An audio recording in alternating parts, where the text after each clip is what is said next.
Good evening. Hello. Welcome to the Smarten show here on Messianic Lamb Network, School Pods Canada Facebook page, and YouTube channel. We are happy to be with you again and chatting with you again. Mhm. And what number is it for us now? Did you even keep track? It's 14, if I'm not mistaken.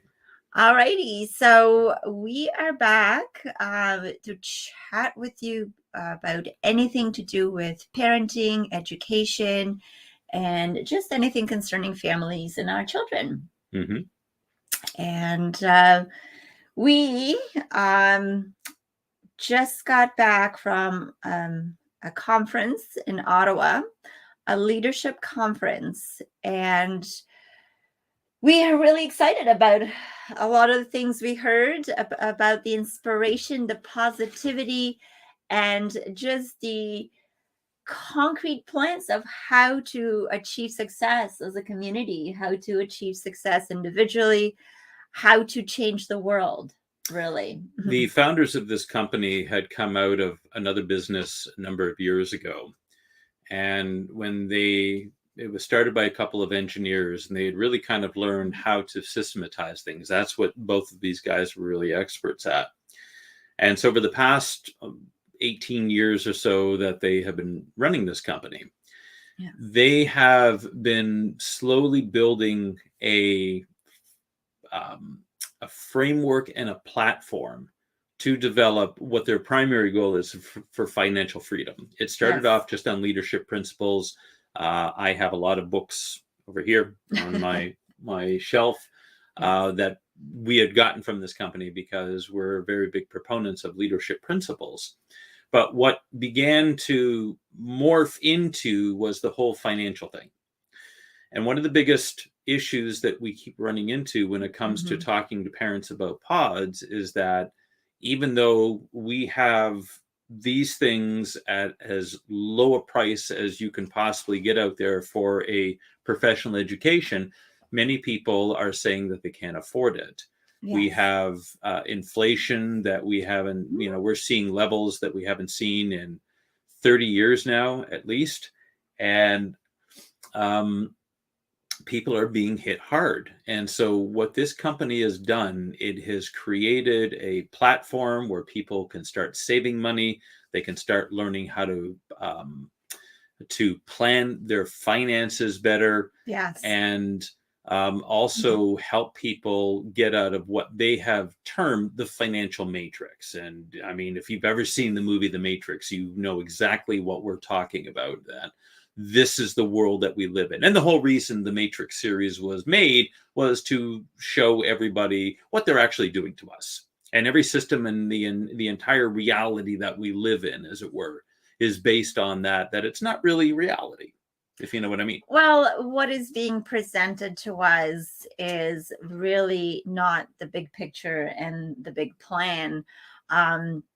We are on a daily basis being tempted by products and to be consumers. And, the more we have been going through tough times here in North America and really the whole world, but North America really, I think we haven't had the adversity that is being now hitting the world. Yeah.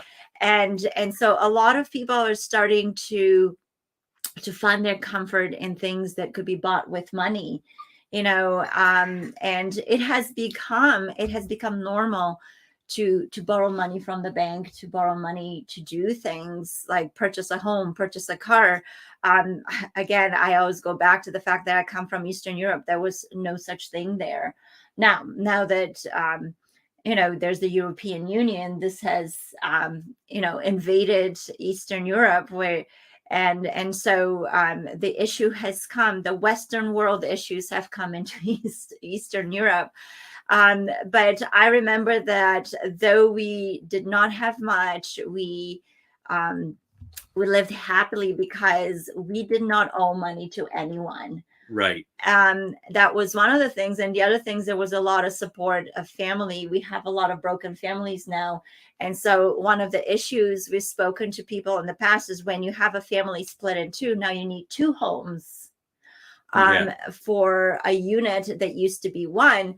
And so now we're talking about housing crisis, people not being able to find housing, people not being able to afford their homes. And so now the rental market is becoming very competitive, which is supposed to be for the people who cannot afford to purchase a home. And so we're hearing, we're talking to a lot of families, and we're hearing the struggles. And, you know, our heart goes out to all those stories we're hearing out there. Yeah. This is an engineered destruction of the economy to impoverish us all. And, you know, when people begin to wrap their heads around it, they know that this isn't all just happenstance. This is very intentional. Yes. I was speaking with a couple of friends of mine today about the whole war in Israel right now with Gaza. And I said, anything that you are hearing on the mainstream media, count on it that it is not the truth and that you're being lied to. Well, absolutely. And it is because, you know, if you really knew the truth, you wouldn't subscribe to any of it. And there would be a lot more protesting than there currently is. Oh, my gosh. Now, I know that here in Canada, that's increasing. People are on weekly basis addressing their local governments or institutions. And that is really something that I think it's action. It is positive, the fact that people are trying to voice their opinions, that they're trying to encourage our society to really speak out. I think we're all going through similar struggles. But one of the things that we're seeing from previous examples of protests and people trying to really voice opinion in public meetings and so forth, that the freedom of speech, the voice of the Canadian citizen is no longer something that is here. It's not, and so while we are signing petitions, which I think we should be involved in such way. If we can't do anything else, at least sign a petition, be present at different demonstrations. But while we're doing that, we need to be building something on the side. Because no matter how much we go out on the streets and voice our opinions, if we are dependent on the government for our existence, they don't care what you then think. The government is not going to hear your voice, because they know that you have no other choice, and you can say what you want to say while you're demonstrating, but you have no leverage, really, when you're relying on social assistance, on things financially when it comes to the government. I know that there are initiatives being put together where people are exploring building into alternative societies. And, you know, this is a big and complex thing. Just like we were listening in this conference, it takes a system. It takes a very systematized approach. It takes planning and like planning, doing, applying things, then checking how it's worked out, and then readjusting and correcting the plan until you bring it to a viable form and format. And so this is a big thing that needs to be happening in the background. And I know it is. Happening with certain people. But ultimately, we need to have bigger number of people participating in those plans. And as things are happening on national level, I think one of the things that we need to talk about is what can happen in local level. How can people impact their community, you know, locally where they live, in smaller scale? You know, years ago when I was in high school, and it's interesting because, you know, I came to Canada as a teenager, so I entered high school, fresh out of communism, you know, entering high school here. And one of the first friends that I met in high school, she was actually enamored by communism. She was reading Karl Marx and Lenin, and she was just trying to share with me the excitement she has about the things that they wrote, the ideas they have. And they're writing. And here I was, I'm like, well, I escaped from all that wonderful stuff, so it is not that great. I'm telling you, it's not applied. It doesn't work when it's applied in a national scale. So then we started looking into small community where that could, the idea, the pure form of communism could probably work in a very small scale Well, like the community. Israeli kibbutz. And that's why, so as I kind of shut her ideas about communism, coming into, and so I know so that was over 30 years ago. People were fantasizing about communism coming here in Canada. And I don't know why they were doing that when communism blew up in Eastern Europe, but hey, maybe we'll do it better here. Well, they just didn't get it right over there. Yeah, they just didn't do it well. Because totalitarianism works much better over here than it. Anyway. Yeah. So as we were exploring, okay, so what can we do? We realized that Israel, and speaking, of Israel now is in the news, but Israel has kibbutz. Israel has small communities that are self-sustainable, that everything that is needed for life is provided in those communities. Mm-hmm. And I think if we are to look at any example, that would be the best example. And really, it's not that hard to put this together here, except for the way we think is what gets in the way. I mean, what does the word communism come from? It comes from commune. Commune, yes. And a commune works well on a micro level where you have everybody who is on board and they're willingly. You can't do that on a national level because you don't have that many people who are in agreement on how things should be run. Especially when in a kibbutz or any kind of communistic situation, I'm talking about the pure form, not the political form, but everybody's there sacrificing for the greater good. Yeah. And the way it works in a kibbutz is that you don't own anything. And you're there working to make sure that society is running.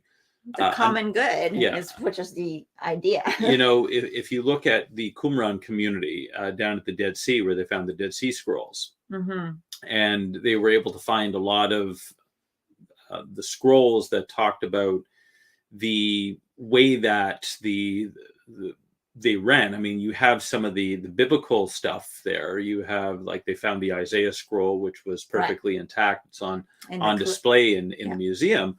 But you had, like, the manual discipline was one of the scrolls, and it was about how the community ran. Yeah. And the way it would work was that when you came into the community, you put aside all of your personal possessions, and then you were on probation for up to 2 years before they fully welcomed you into the community. So you had to prove your worth. There was a vetting process. But the idea is that you didn't own anything. You were there strictly to make the community run efficiently so that everybody's needs could be met. But you can't enforce that on a national scale because there's too many factors, there's too many people involved, and you have personal egos and selfishness because human nature is selfish by definition. Yes. So unless a smaller community feels a strong sense of togetherness, a strong sense of same purpose. And actually, being the teacher, I went into the dictionary to take a look at the definition of community. So I think if we are going to speak about community and really independence and freedom, we need to understand what's the purpose of a community for it to be formed. So there are two parts of the definition. So number one, community is a group of people living in the same place or having a particular characteristic in common. So for example, the scientific community was given as an example. So same place and having something in common. And part two of the definition is a feeling of fellowship with others as a result of sharing common attitudes, interests, and goals. So the sense of community that organized religion can provide, for example.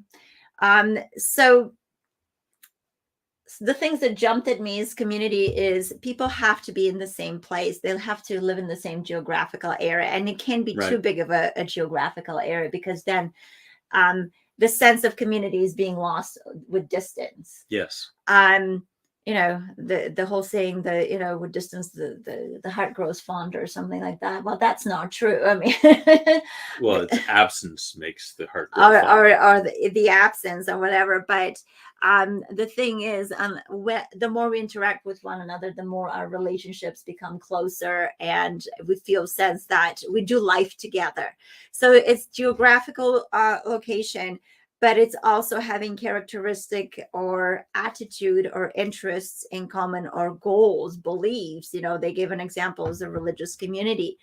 And you and I know that even when we are trying to put pods together, people would call us, they would live in somewhat similar geographic area, but because they have different lifestyles, different experiences, we find even small groups that we're trying to put together, they're different ideas of what they want. People have different philosophies and different ideas.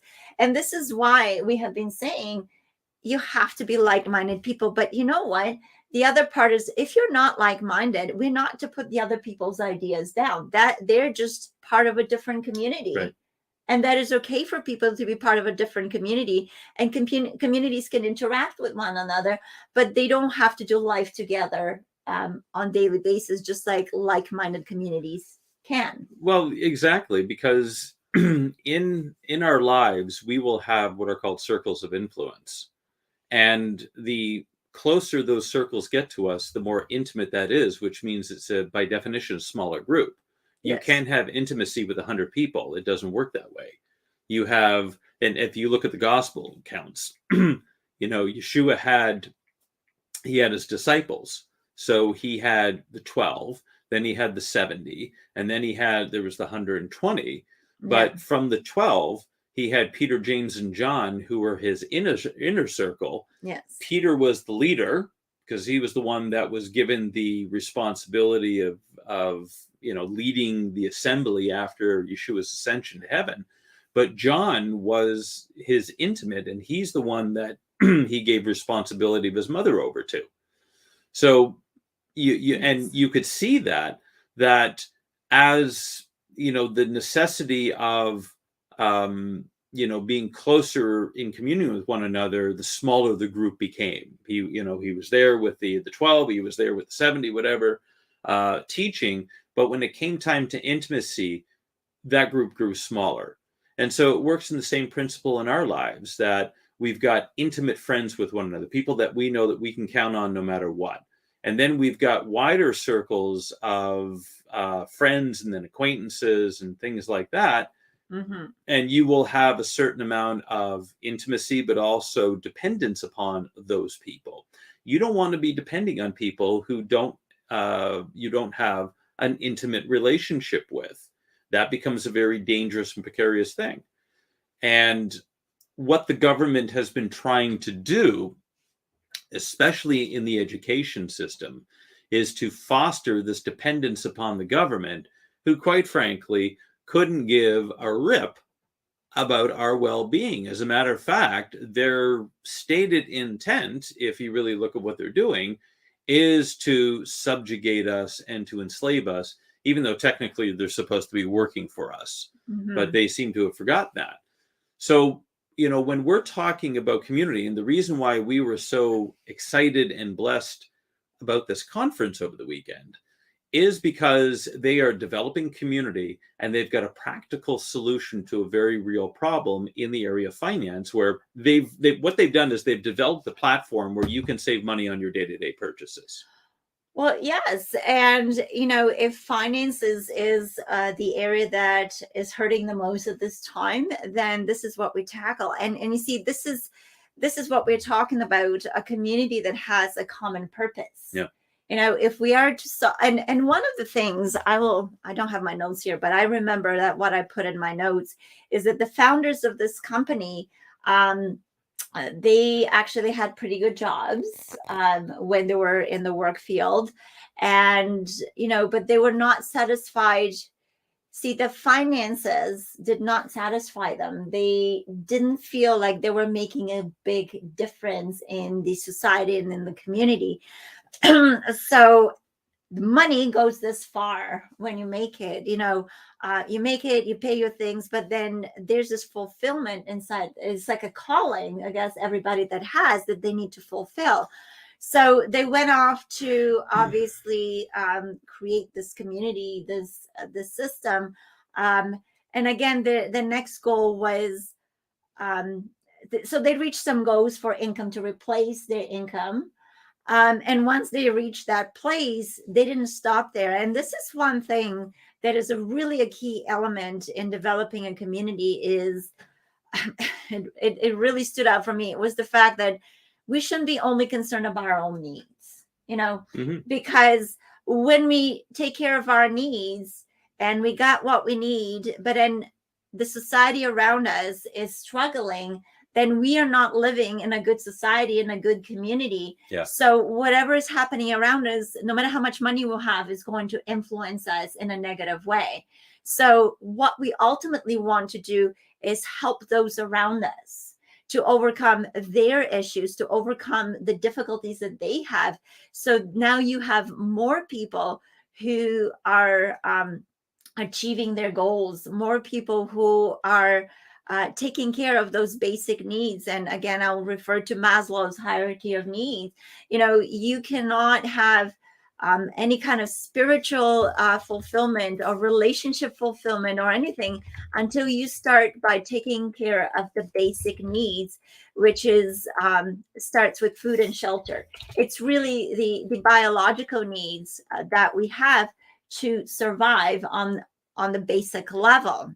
Mm-hmm. So it's the physiological needs that need to be met first before we can then start thinking above that and beyond that. So then we move on to the next level of need, which is the safety, feeling that so safety is more than in your home and your shelter, but it's and you're kind of pulling up this diagram here as we're speaking. Mm-hmm. But having health system that that you can rely on, or having your health, having relationships that you can rely on, knowing that if you are in trouble, that somebody can come along and really help you.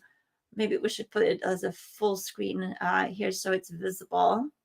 I hope that is better. You still need to pull that up for me.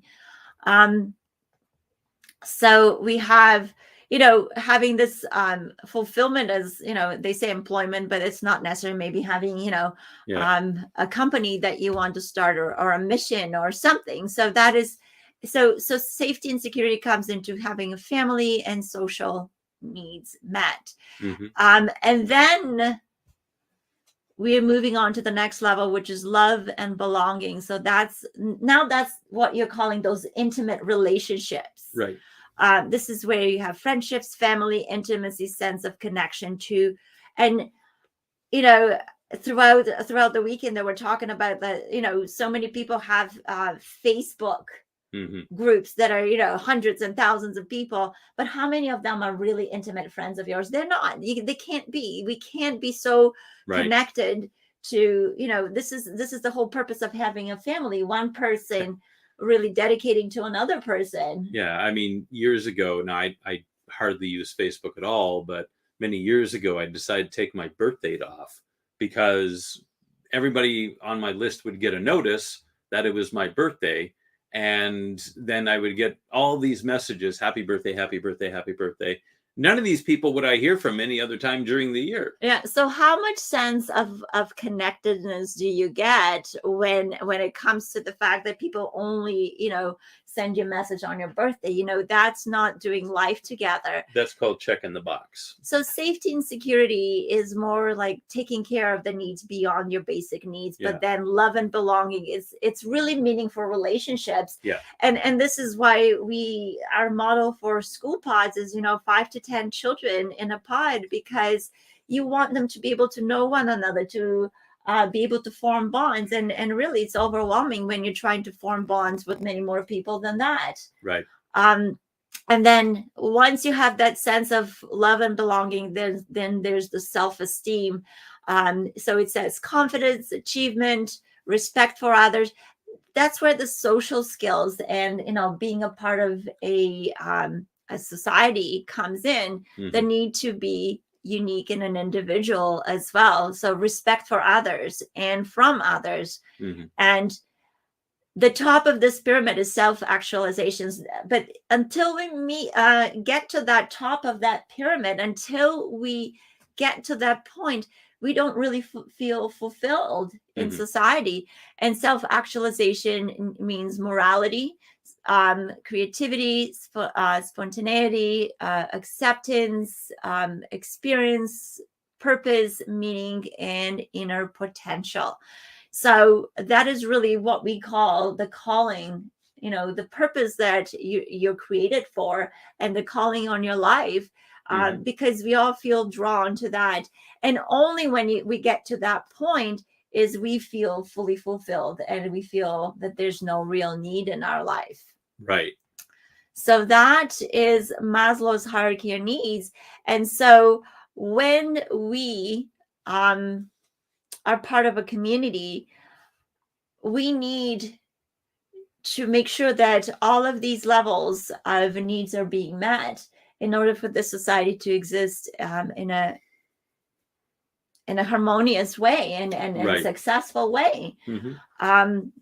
So, if we do not take those basic needs, the obstacles, of meeting those basic needs, we cannot really grow as society. And that one of the reasons why, if anyone wants to control the people, they restrict their food, access to shelter. Well, what's happening here in North America? Food's starting to be restricted. We call it housing crisis and so forth. Well, why? Nothing has changed. We have resources, we have everything. So why are we having a crisis? Yeah, every lack that we have in society is engineered by the people who run society. There is never a shortage, unless it's like a worldwide famine or something like that. We haven't had one of those in hundreds of years. Well, but also with the changes being done in the weather, that is being engineered, because the weather is going to affect the productivity of the crops. Yeah. And so, all of these things need to work together. But even when there's famine, I mean, there's an example in the Bible when Joseph went to Egypt and God gave him a dream about famine coming up. And then God gave him a plan. And this is why we are always talking that no matter what we face, there's always a way, there's always a plan. If we tune into the wisdom of God, really, and if we tune in to hear from him.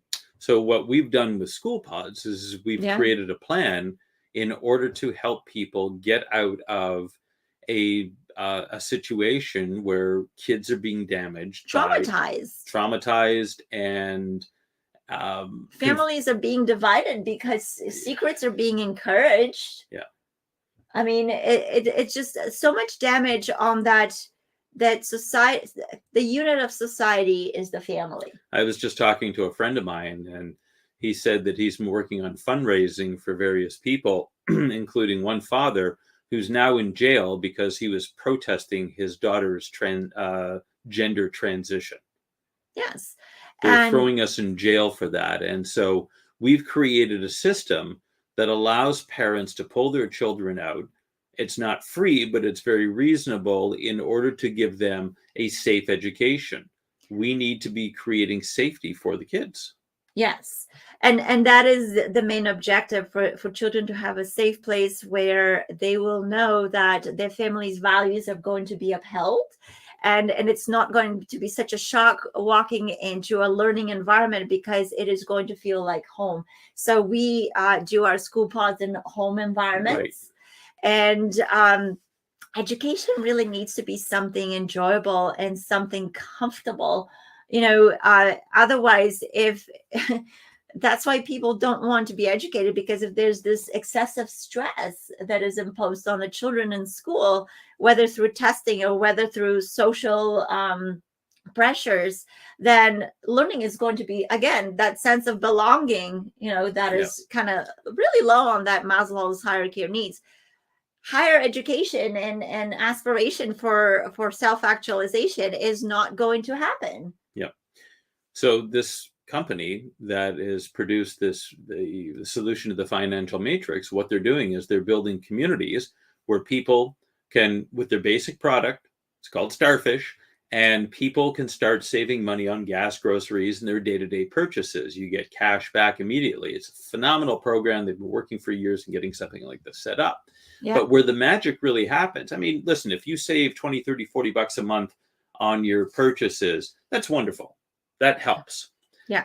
But what really makes the difference, and all the leadership material that they've also included, is that marriages get saved and people's faith grows and stuff like that because of the community. It's the belonging. It's the people gathering together who are like-minded, and the tools have been provided through what this company has put together over the past 20 years in order to provide people with getting free from whatever bondage they may be in. Yeah. And so as we're in, it's been about 6 years since we were at an event like this, and we went back for the first time, and being there was just so encouraging and inspirational.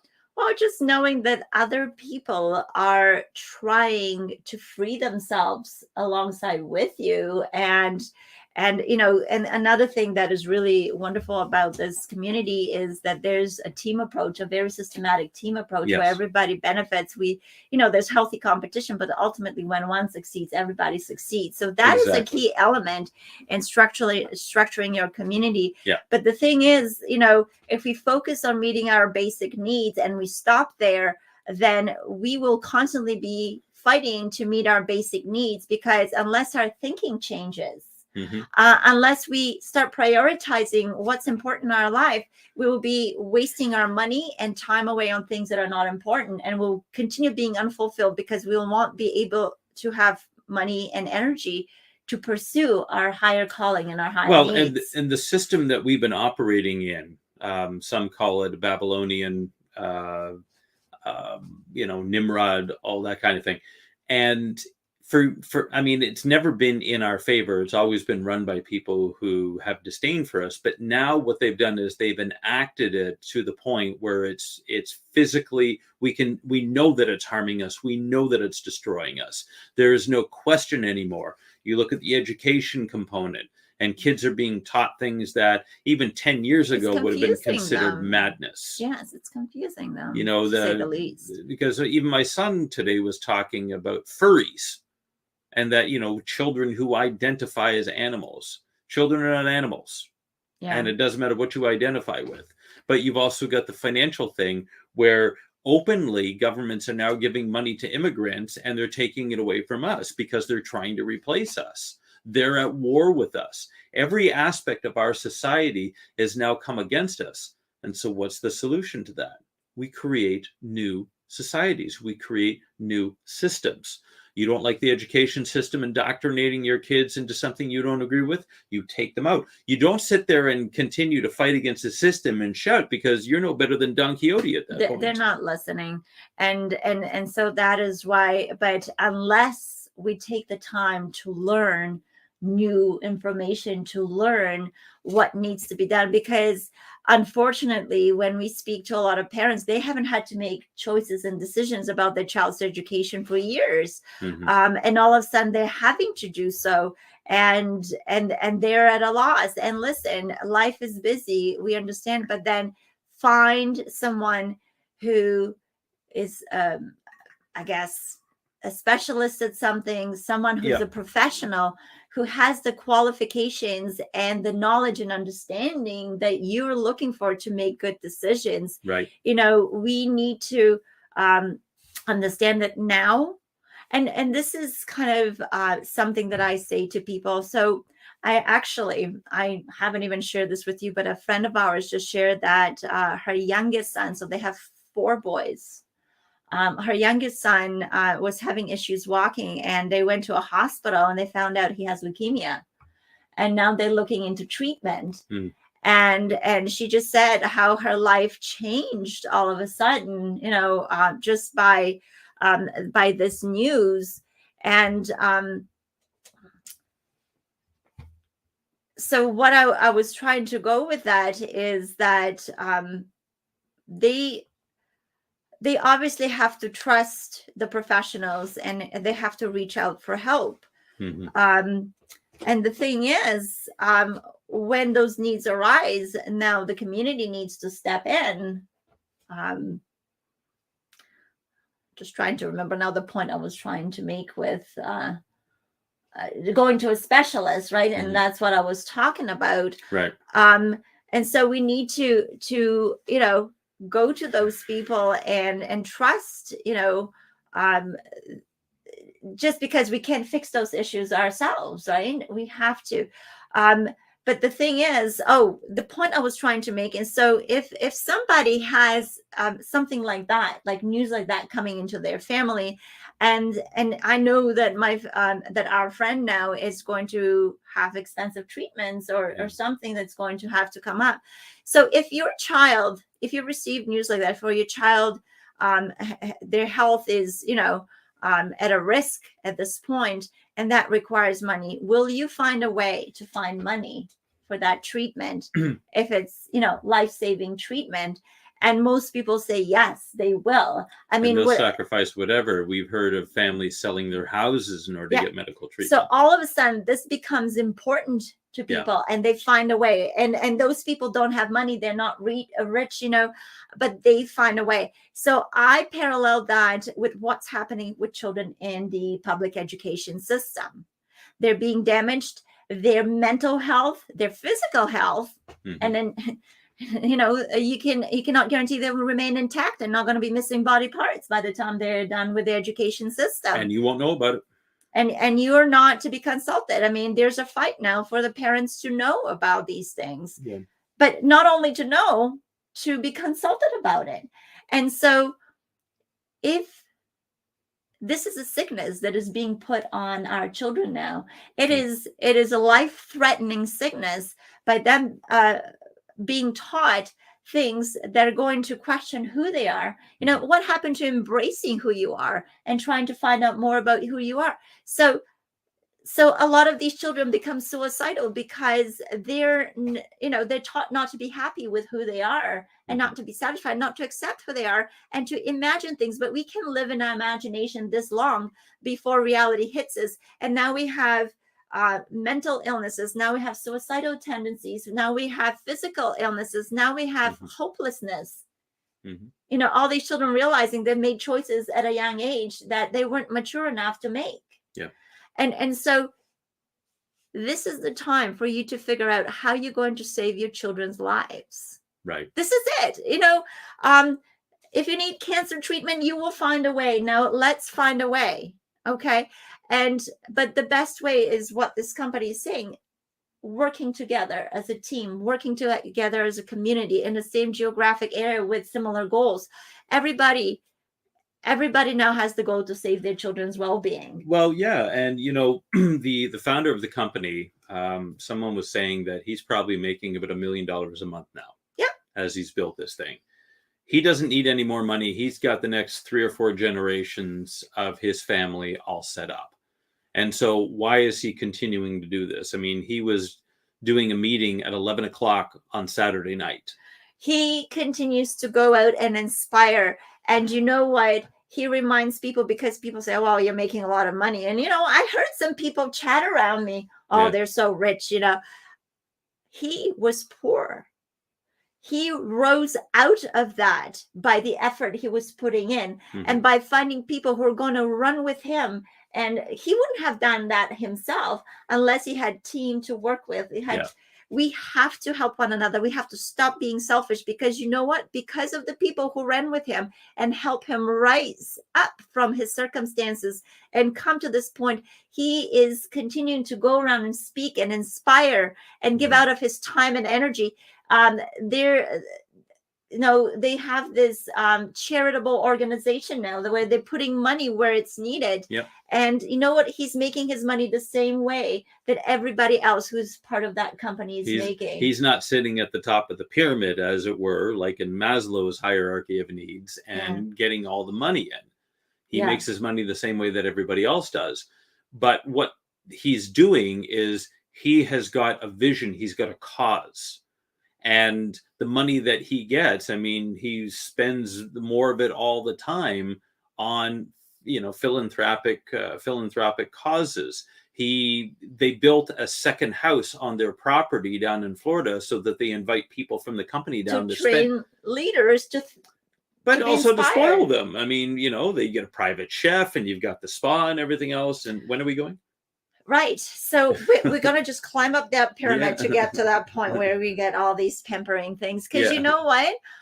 We are meant to enjoy our lives. We are not meant to be in constant struggle. No. But you know what? That's the devil that does that. But sometimes it's worth it to struggle for a time when you're struggling towards a goal and with the cause. If you're just struggling without any goals, without any cause in your mind, you're just struggling. Mm-hmm.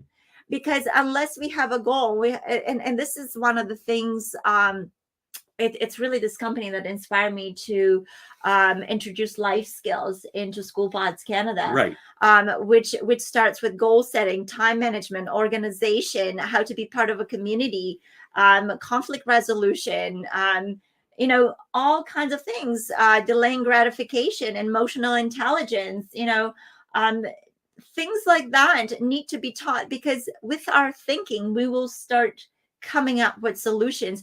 But because we haven't had to think, now everybody's saying it's hard, and that's where we stop at. Mm-hmm. It's hard. Well, then what is the answer? What is the way? I'm really passionate about it, not only because I've just listened a whole weekend of inspiration, but because we should not be victims. Okay? Yeah.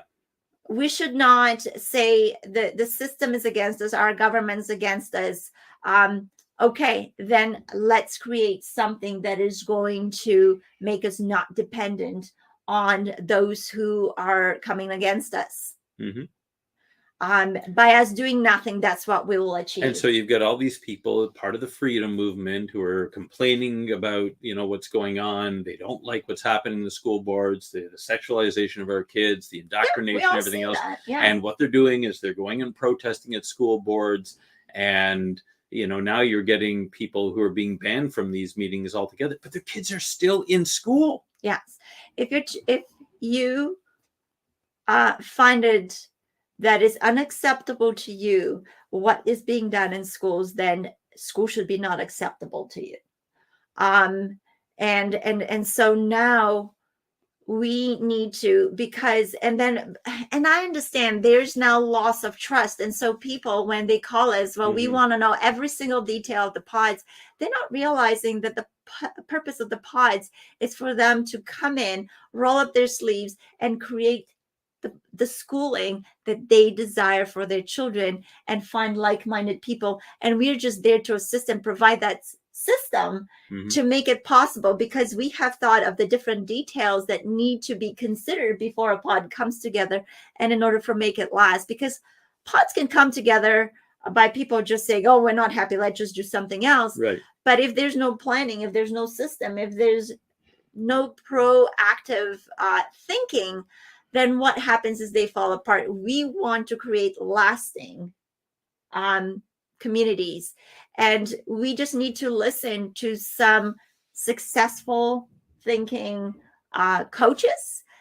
We need to read books that have promoted success. I mean, when I started looking at schooling, I looked at articles like what was common of this education of people who are successful nowadays. And most of them were in private schools, mm-hmm. where success was being taught to them. Success was being expected. Is success being expected and taught in public school right now? No, they don't.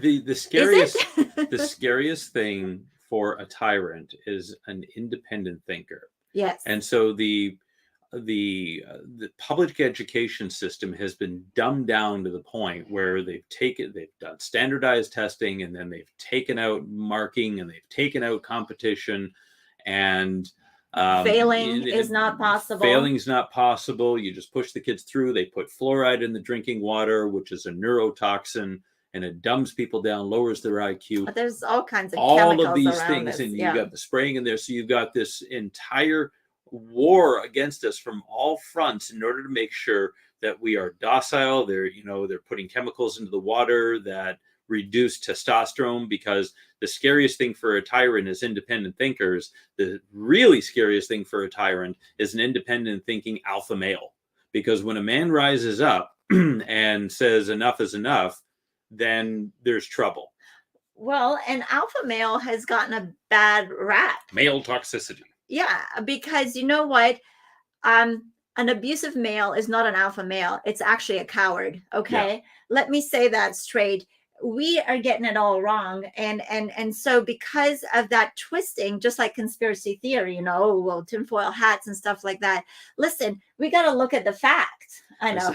I saw a video one time where a guy actually put it on to do his broadcast. Yeah, maybe we should do, but all the definitions have been changed, just like gender dysphoria used to be a mental illness, and now it's actually something we should encourage, and everybody else who comes against it is transphobic or whatever, a hater. We have to stop. How can you hate something that doesn't exist?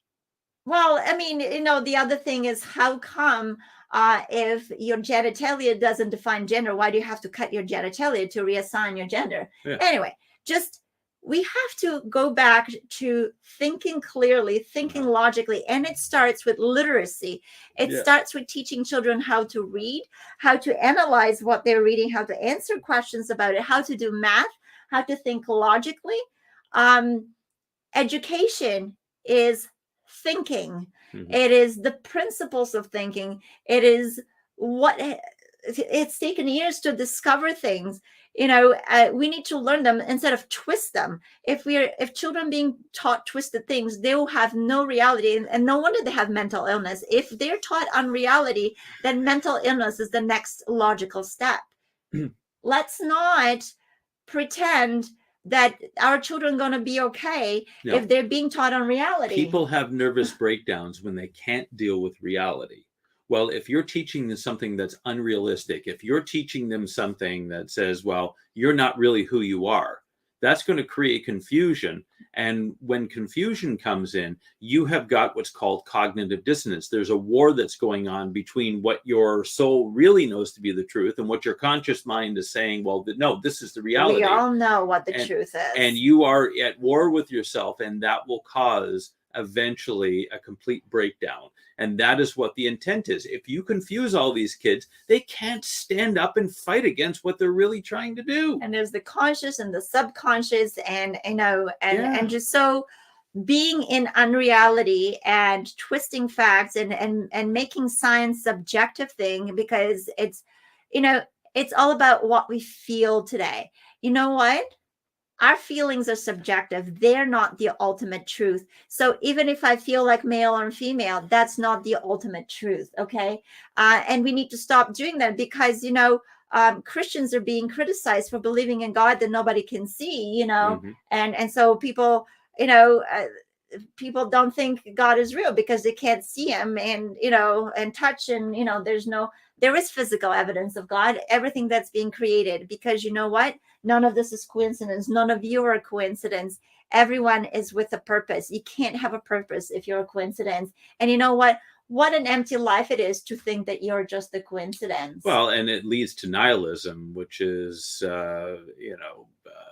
people who are nihilists end up committing suicide because there's no point in continuing. Why would you go through all of the struggles in life that we do if there was no purpose in it?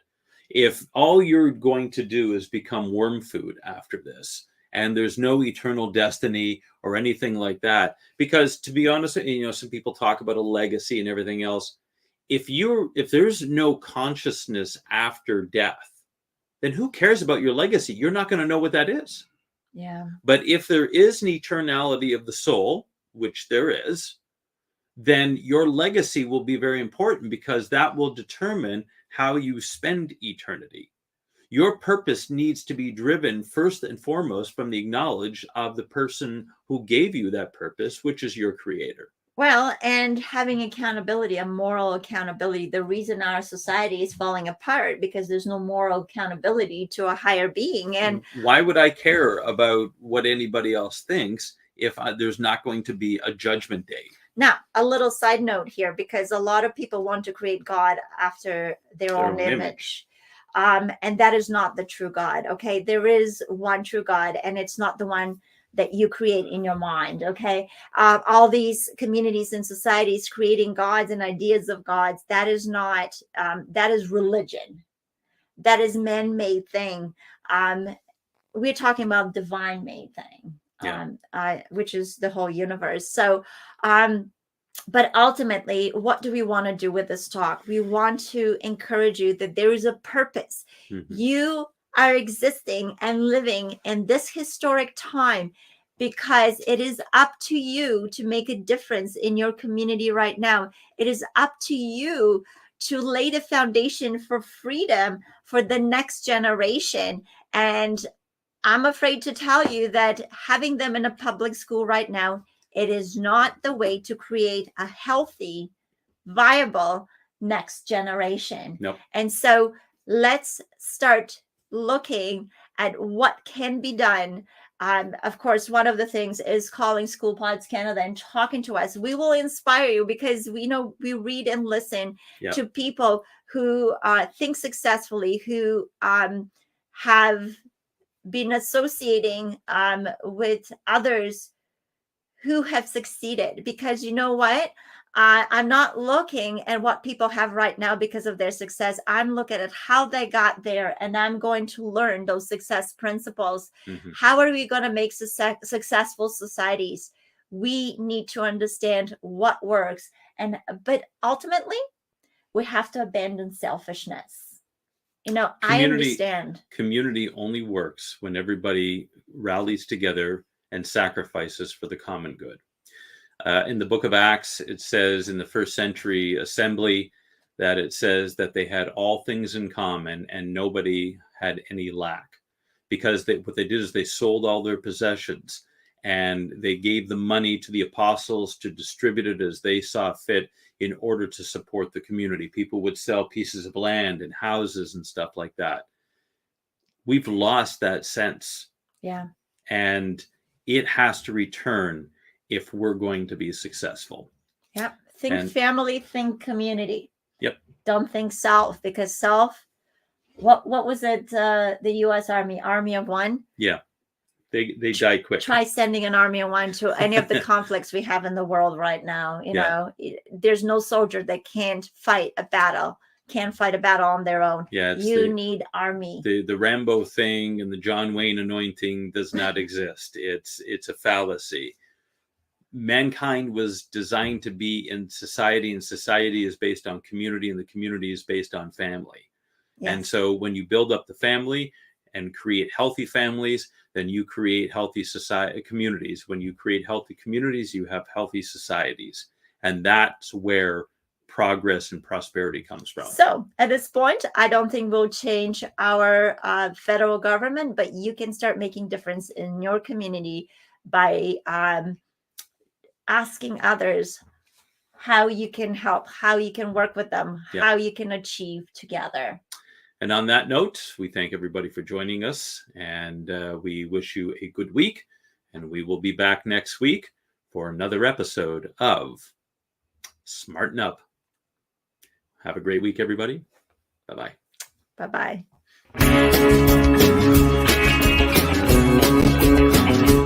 We are richly blessed to bring you what we believe is the fullest, most diverse, yet up-to-date progressive teachings, discussion, and prayer programming you can find anywhere on this planet. Be sure to take the tour of the MessianicLambRadio.com website. I'm Susan Hoogie, thanking you for joining us on the Messianic Lamb Video Network.